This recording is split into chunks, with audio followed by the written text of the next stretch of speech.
L'occasion de cette primaire de la droite et du centre, mais rien ne semble pouvoir empêcher la cristallisation autour de deux d'entre eux. Hier soir sur France 2, Alain Juppé a voulu exprimer sa différence, sur la forme d'abord, puis sur le fond. Différence ou réelle rupture idéologique avec Nicolas Sarkozy.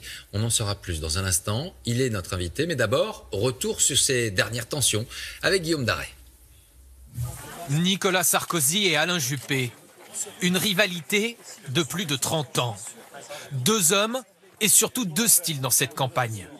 Le maire de Bordeaux a décidé de s'assumer tel qu'il est.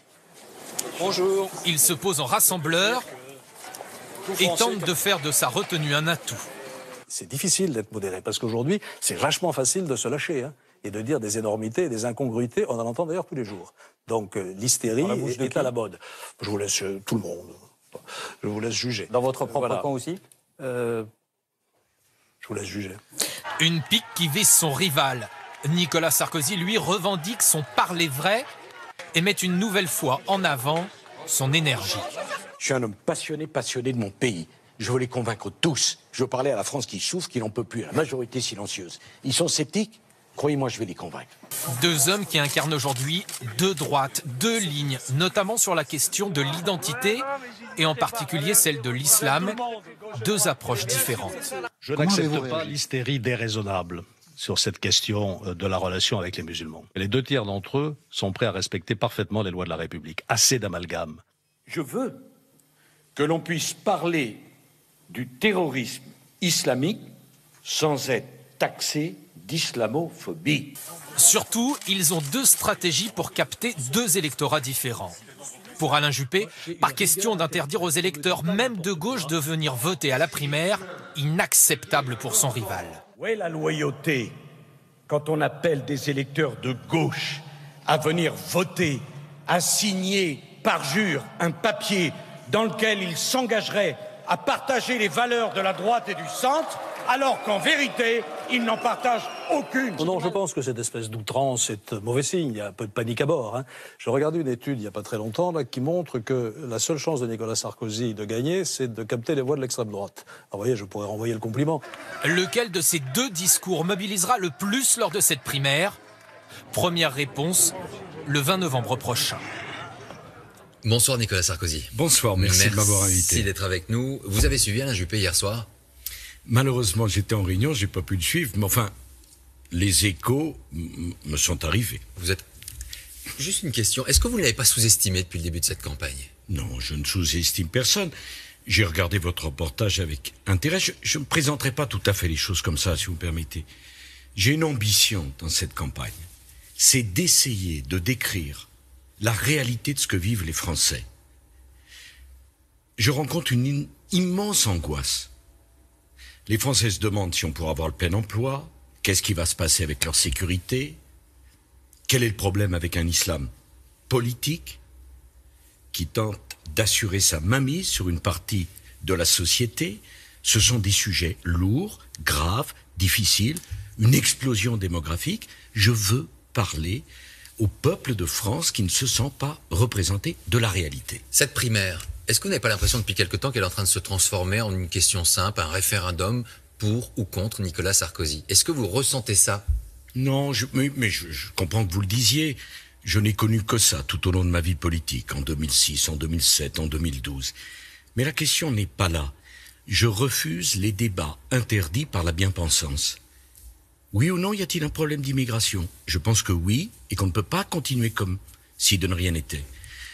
Oui ou non, y a-t-il un problème d'intégration? Je pense que oui. Et on ne peut pas continuer comme ça. On a eu 5 ans de François Hollande. Les Français, me semble-t-il, exigent, m'entendez bien, exigent une alternance forte et franche. C'est ce que j'essaye de porter. Eh bien, attendons la réponse le 20 novembre. Le 20 novembre, une réponse. 20 et 27 novembre. 20 et 27 novembre, donc deuxième tour déjà également. Est-ce que, quand vous regardez les sondages aujourd'hui, vous avez l'habitude de dire depuis quelque temps, ils sont pas fiables, on ne connaît pas la base électorale clairement, non, ils sont pas favorables à vous, sincèrement, actuellement? Non, j'ai pas du tout cette analyse. Mais moi, cette analyse que ces sondages ne sont pas favorables à vous? Je n'ai jamais commenté les sondages. Pourquoi? Parce que je vois année après année, pays après pays, les sondages se tromper. Et en plus, ils vont encore plus se tromper là parce que personne ne connaît le corps électoral. C'est d'ailleurs l'objet d'un débat avec Alain Juppé actuellement. Est-ce que cette primaire, elle doit être ouverte à tous?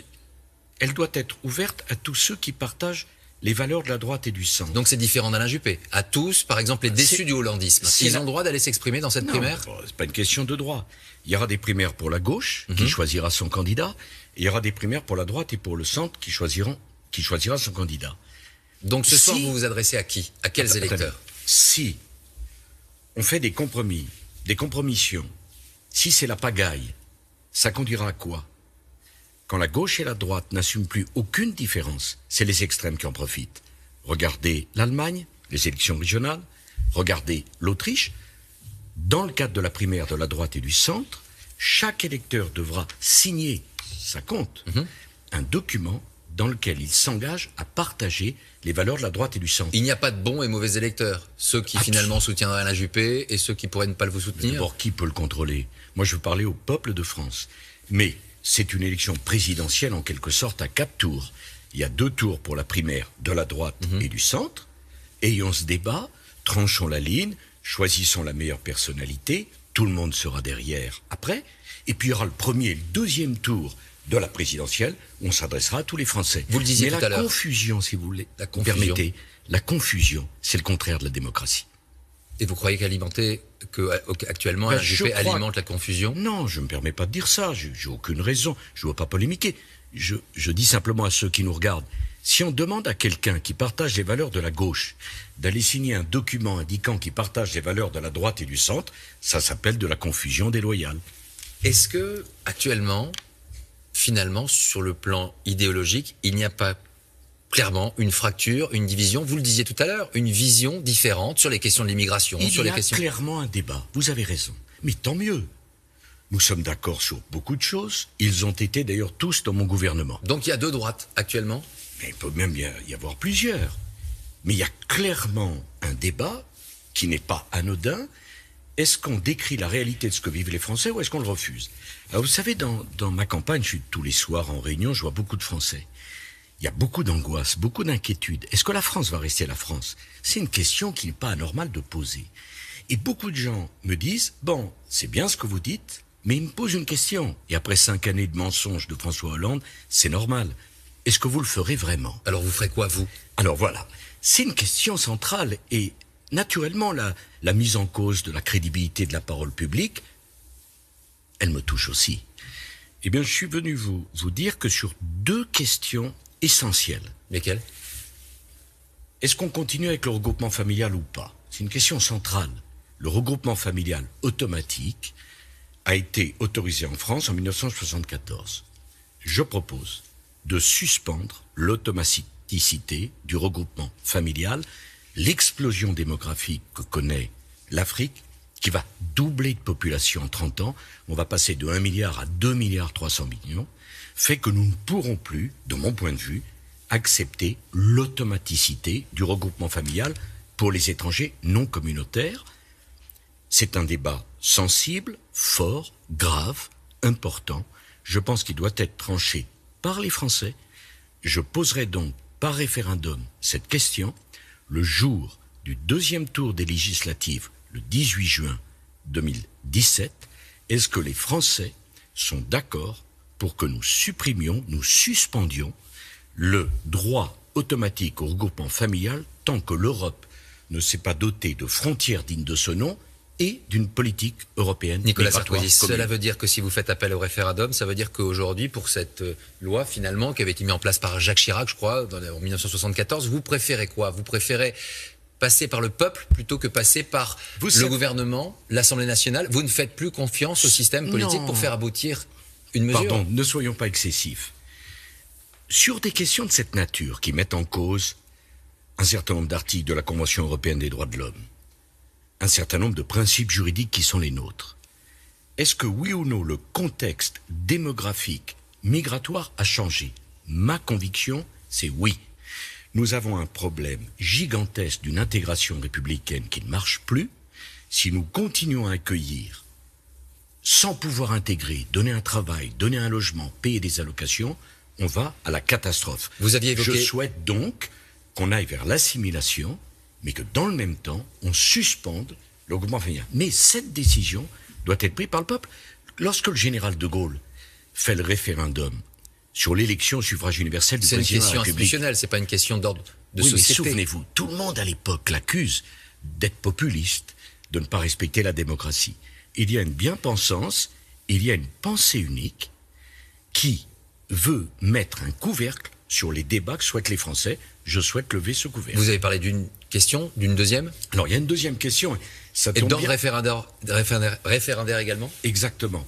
Ça tombe bien puisque j'ai entendu François Hollande, je ne connais pas son emploi du temps, mais je l'ai entendu dire « L'état de droit, ça fonctionne très bien. Sur le terrorisme, on a tout ce qu'il faut. Je m'inscris en faux. J'ai été 4 ans ministre de l'Intérieur. J'ai été 5 ans président de la République. Je connais ces questions. Tout ce qui doit être fait pour protéger la sécurité des Français ne l'est pas. Et de mon point de vue, l'état de droit doit s'adapter à la menace, car la menace ne s'adaptera pas à l'état de droit. Je poserai donc la question par référendum aux Français, le même jour. Êtes-vous d'accord, à l'image de ce que font nos amis britanniques, pour que le ministre de la Sécurité puisse décider de la mise en internement administratif des fichiers S les plus dangereux? Ma conviction est qu'on doit limiter la liberté de ces gens-là pour protéger la liberté des centres de rétention français. A priori, sans avis du juge. Alors, contrôle a posteriori du juge. A posteriori et non pas bien avant. sûr. Autrement dit, face à un individu dangereux, les services spécialisés de renseignement et de sécurité proposeront au ministre son internement de façon à l'examiner et à voir le niveau de dangerosité qui est le sien. Nicolas Sarkozy, un ce que vous juge, proposez, a posteriori, vérifiera si cette décision était légitime et opportune. Ces propositions, elles n'existaient pas dans votre programme. Pourquoi aujourd'hui? Pourquoi maintenant? Si. Ma proposition d'internement administratif existait. Mais l'utilisation du référendum. Vous avez parfaitement raison. Parce que tous les jours, on me dit « Ah ben non, la Constitution s'y oppose, l'État de droit s'y oppose, nos partenaires s'y opposeront. » Et les Français se tournent vers moi et me disent « Est-ce que vous le ferez ?» En disant que je vais rendre la parole à la souveraineté populaire. Au peuple. Au peuple. Finalement, la cause du peuple... la démocratie, c'est quand même la souveraineté populaire. Finalement, la cause du peuple vous intéresse toujours? Mais qu'est-ce qu'il y a de plus important que d'essayer d'être compris de ceux qui vous regardent? Et pour être compris d'eux et entendu d'eux, c'est un sujet que vous connaissez. Il faut décrire la réalité qu'ils vivent. Je vous rappelle que pas la réalité d'une petite élite. Je vous rappelle que c'est le titre du livre de Patrick Buisson, Nicolas Sarkozy, en faisant appel au peuple, un recours au bonapartiste sur des questions aussi sensibles. Certains vont très vite dire, on pense moins au général de Gaulle et on pense plus à Viktor Orban aujourd'hui. Est-ce que vous rejetez cette idée? Bon, Viktor Orban, pour ceux qui ne le savent pas, c'est le Premier ministre hongrois. Mais enfin, vous savez, moi, je ne pense pas qu'il est un dictateur, celui qui fait un référendum et quand il est battu, en tire toutes les conséquences. La pratique référendaire, c'est le général de Gaulle, qui a eu contre lui toutes les élites qui, naturellement, ne veulent jamais donner la parole au peuple parce qu'ils en ont peur. Eh bien, moi, je pense que, compte tenu de la gravité de la situation, de la perte de crédibilité de la parole publique, donner la parole au peuple sur des sujets aussi importants qui concernent l'immigration et la sécurité, c'est faire le choix de la démocratie. Une dernière question, Nicolas Sarkozy. Est-ce que vous ne craignez pas, qu'en allant vers ce type de proposition, de discussion, que la rupture soit trop profonde à la fin de cette primaire au sein de votre famille politique? Oui ou non, juste? C'est tout le contraire. Parce que cette primaire, pour être légitime, pour être utile, pour être passionnante, pour être intéressante, elle doit porter sur des vrais débats. Si elle ne porte que sur la couleur d'un costume, sur l'âge des candidats ou le passé des candidats, j'ai peur qu'elle passe à côté de la gravité des problèmes de la France. Nicolas Sarkozy était notre invité. Sachez que Bruno Le Maire sera l'invité du prochain numéro de l'émission politique de Léa Salamé et David Pujadas. Je recevrai François Fillon lors des prochains week-ends. Merci à vous. Merci de m'avoir invité. Les prix immobiliers.